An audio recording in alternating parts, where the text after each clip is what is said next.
Item for sale, my Craftsman wood chipper. Starts, runs, works well.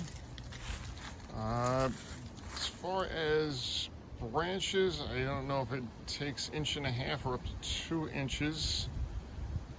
You do have to wait until the engine's fully warmed up before you use that, because it will bog down unless it's fully warmed up and the choke's all the way off.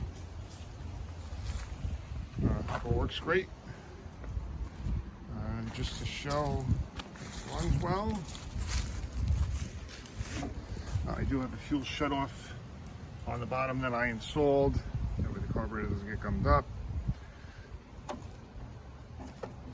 About the only thing I could use is a longer pull cord. This is a little short, so when it's ice cold, it might take 3 or 4 pulls to start instead of just 2.